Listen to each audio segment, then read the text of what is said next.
The superheated air of late June 1941 shimmered above the dusty roads of western Ukraine, transforming the horizon into a wavering haze. Inside the heavy Klim Voroshilov Type 1 tank, the heat was unbearable, mixed with the acrid smell of spent diesel fuel and overheated metal. The tank commander, pressed against the narrow slit of the observation device, saw only an endless column stretching for many kilometers. Around him were the best machines of that time, steel giants capable of single-handedly confronting entire enemy units. Their armor was invulnerable to most German guns, and powerful cannons could turn any target into a pile of scrap metal from a great distance. However, at that moment, the hearts of the tank crews were not filled with confidence. In their headsets, there was a frightening, absolute silence. Radios, installed only on a few machines, were silent or spewed only static noise. The enormous armored armada, possessing devastating power, moved forward like a blinded giant who senses approaching danger but does not know where exactly the next blow will come from. This moment became the prelude to the largest clash of steel machines in world history, which was to decide the fate of the entire southern sector of the front in the first days of the Great Confrontation. By mid-June 1941, an unprecedented concentration of military equipment was amassed on the borders of the Soviet Union.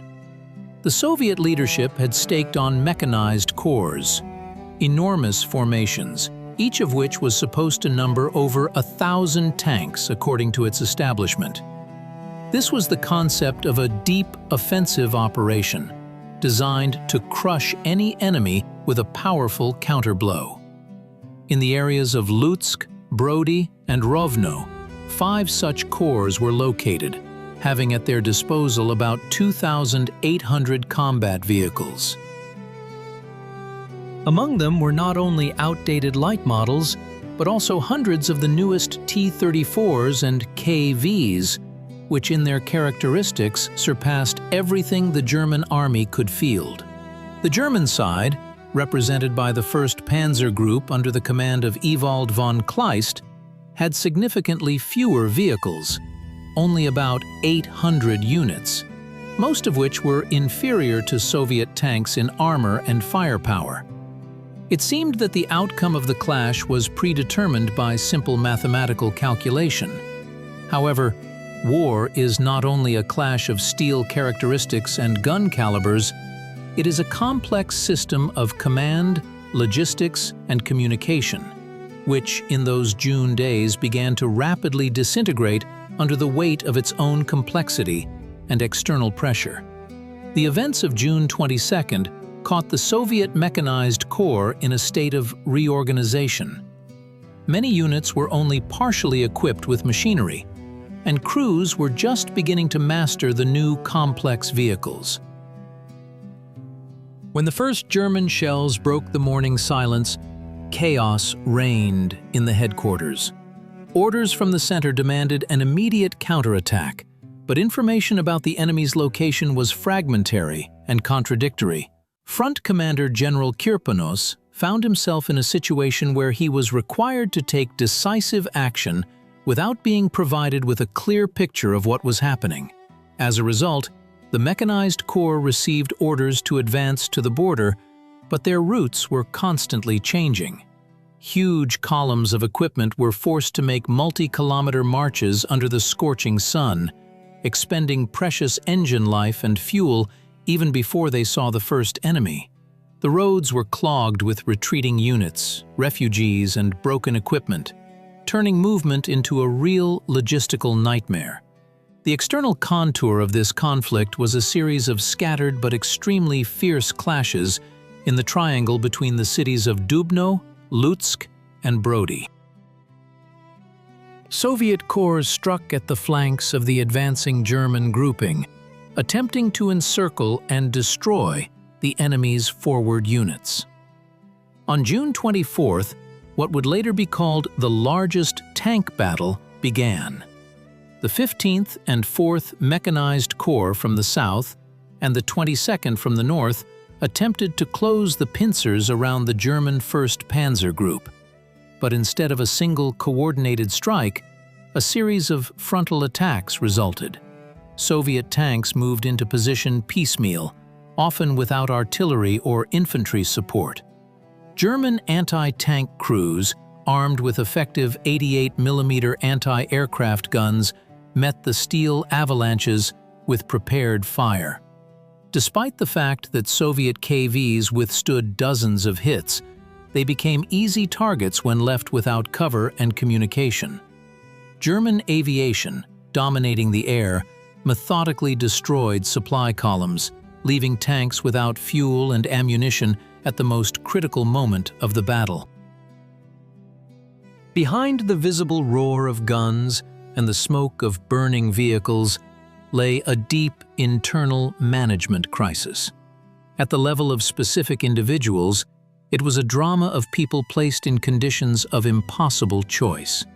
Corps commanders, such as Ryabyshev or Potapov, understood that without reconnaissance and communication, their units were going nowhere.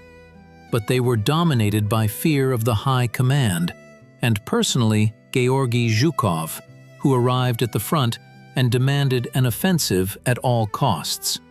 This psychological paralysis led to the suppression of local initiative by the need for literal execution of often impossible orders. A crew commander in the field saw that his flank was exposed, but had no right to change position without an order, which could take several hours to reach him.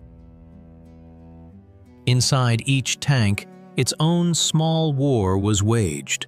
Driver mechanics tried to save equipment that broke down due to inexperience and overloads, and commanders tried to figure out who was theirs and who was the enemy, orienting themselves only by the flashes of shots. This personal responsibility, not supported by a working system, turned into despair. Tankers abandoned serviceable vehicles when they ran out of fuel because the tractors for evacuation were destroyed or stuck in the rear, and remaining a motionless target in an open field meant a quick end to life. The ideological clash in this battle was even deeper than the conflict of men and machines. Here, two fundamentally different philosophies of warfare converged. On the one hand, the Soviet belief in quantitative superiority and the power of an individual combat unit. The idea was that 3,000 tanks could not lose to 800. This was the concept of a steel roller that was supposed to crush the enemy with its mass. On the other hand, the German system, based on flexibility of control, the so-called Auftragstaktik, mission-type tactics. German officers had the right to make independent decisions depending on the situation, without waiting for sanction from the Army Group headquarters.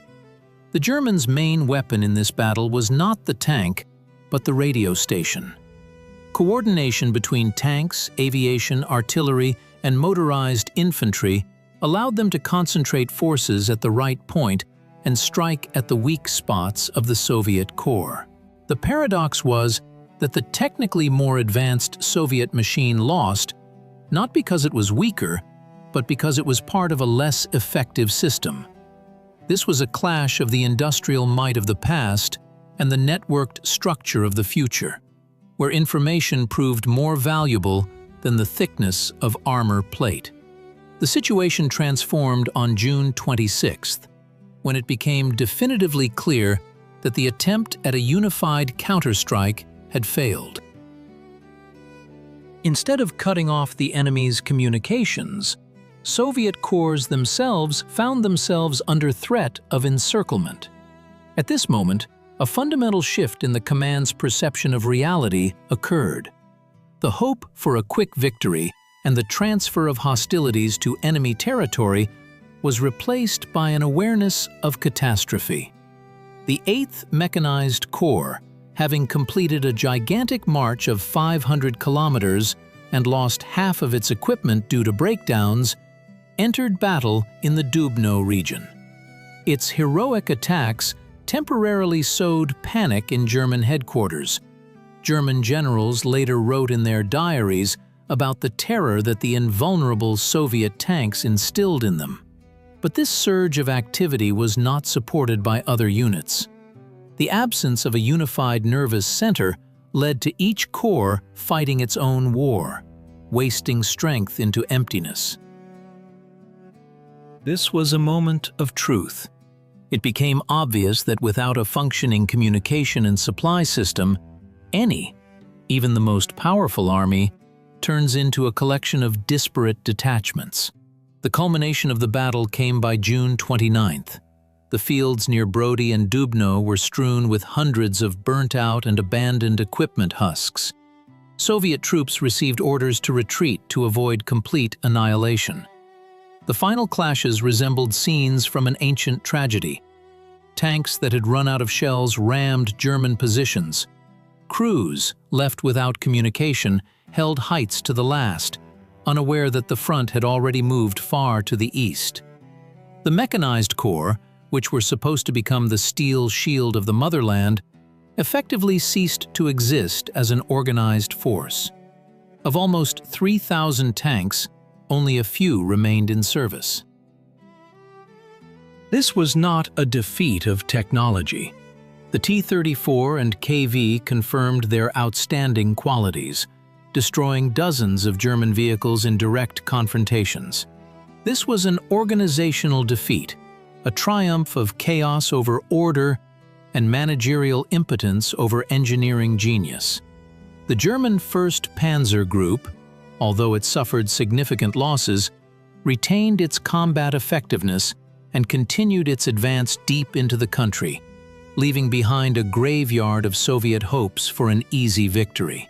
The resonance of the events near Brody is felt even today, providing us with harsh lessons that extend far beyond military history.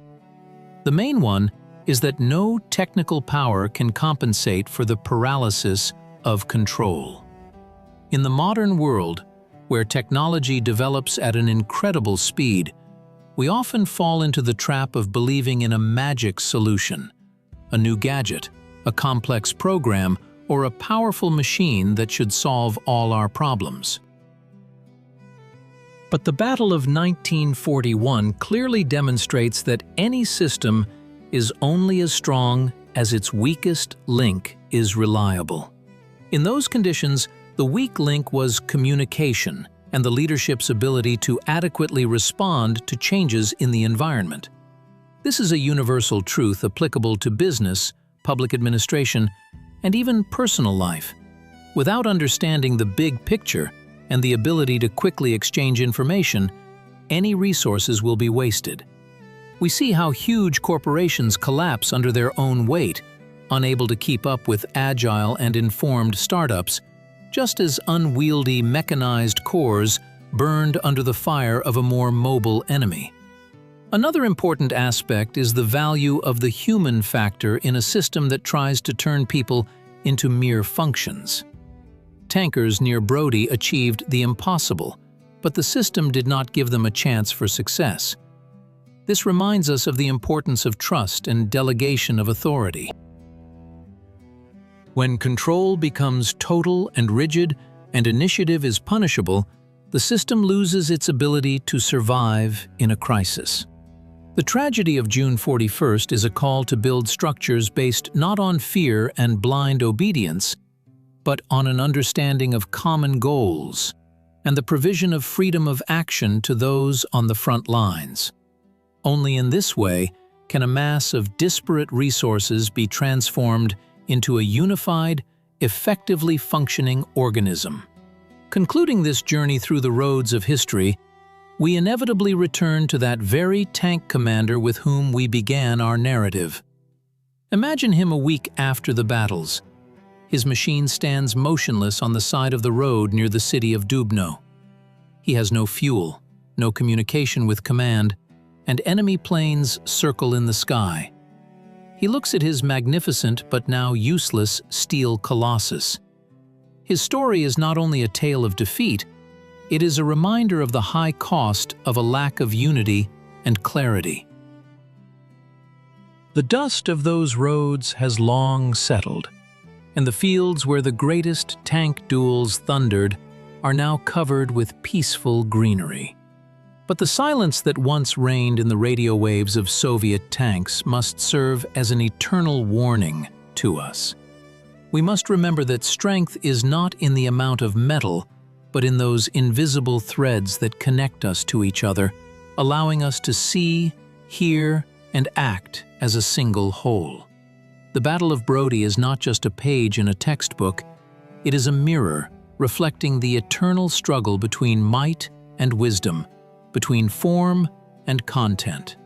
And in this mirror, we must learn to see not only the mistakes of the past, but also the paths to a more conscious and connected future, where no giant will ever again be forced to fight blindly.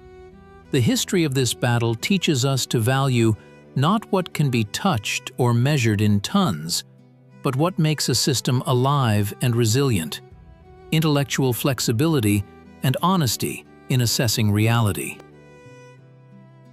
When we look at modern challenges, we should remember those roads of Western Ukraine choked with equipment. They remind us that complexity without control leads to catastrophe, and power without understanding its meaning turns into its opposite. Every time we rely solely on technical superiority, forgetting about human connections and transparency of processes, we risk repeating that tragic scenario. May the memory of those days become not only a tribute to those who forever remained in that land, but also a foundation for building a world where information serves as a tool for creation and not a reason for fatal delusions. The dawn over the fields of Brody today meets a silence filled with deep meaning. In this silence, the echo of thousands of engines can be heard, which once tried to change the course of history. And although those machines have long turned to dust, the lesson they left behind remains as firm and undeniable as the armor of the heaviest tank. This lesson is simple. True victory begins not in factory workshops, but in the minds of people capable of hearing each other even through the thunder of the most terrible storm. We are obliged to carry this knowledge forward, transforming the experience of past defeats into the wisdom of future achievements. After all, ultimately, the only thing that truly matters is our ability to remain human, united by a common goal and a clear vision of the path, even when chaos rages around and the horizon is shrouded in the smoke of uncertainty. By June 30th, 1941, the active phase of the operation in the Triangle area was practically complete. Personnel losses were colossal, and the amount of lost equipment was unprecedented in the history of warfare. However, despite the tactical failure, this battle held strategic significance. It delayed the advance of German troops eastward, preventing them from capturing Kiev on the fly and encircling the main forces of the southwestern front. This gain in time, paid for with the lives of thousands of tank crews and hundreds of combat vehicles, became the first brick in the foundation of future victory. Nevertheless, the price of this lesson was excessive. It showed that a war machine, deprived of a nervous system in the form of communication and logistics, is doomed to piecemeal destruction. In conclusion, it is worth noting that every aspect of this drama, from the technical characteristics of the V2 diesel engine to the psychological state of General Kirponos, is part of a single picture of human experience. We cannot view these events in isolation from each other. Political will, technical progress, personal courage, and systemic errors are intertwined here into an inseparable knot. By studying it, we learn to understand the nature of large-scale crises. The Battle of Brody is a grand metaphor for human civilization, constantly balancing on the edge between technological triumph and organizational collapse. And our task is to ensure that the scales always tip towards reason, connection, and humanity. Decades have passed, but the questions raised in those hot June days remain relevant. How to manage vast systems in conditions of uncertainty? How to maintain a human face in the millstones of industrial confrontation? How not to let power turn into impotence? We continue to seek answers to these questions today, peering into the outlines of those distant events. The tragedy at Brody is an eternal reminder that steel can be strong, but only spirit and intellect make it invincible. Let this thought be the final chord of our immersion in history, resonating in the mind of everyone who seeks to understand the true causes of the great events of the past. Thus, we see that history is not a sequence of random dates, but a logical chain of causes and effects. Every decision made at headquarters or in a tank hatch dragged behind it a trail of consequences that ultimately shaped the face of the modern world. And when we speak of those events with words devoid of dry statistics, we give them the opportunity to come alive in our imagination, to become not just knowledge, but a part of our inner experience. This is the true power of narrative, to transform the distant past into a living and relevant dialogue with the present. Concluding our narrative, we again see that scorching air over the roads of Ukraine. But now we look at it not through the eyes of a bewildered tank crew, but with the gaze of a person who has grasped the deep essence of what happened. We understand why it happened, and we know what needs to be done so that such catastrophes never recur. This understanding is the main value of history, its highest meaning, and its eternal resonance. After all, any battle, even one clearly lost, leaves behind not only ashes, but also the seeds of future truths.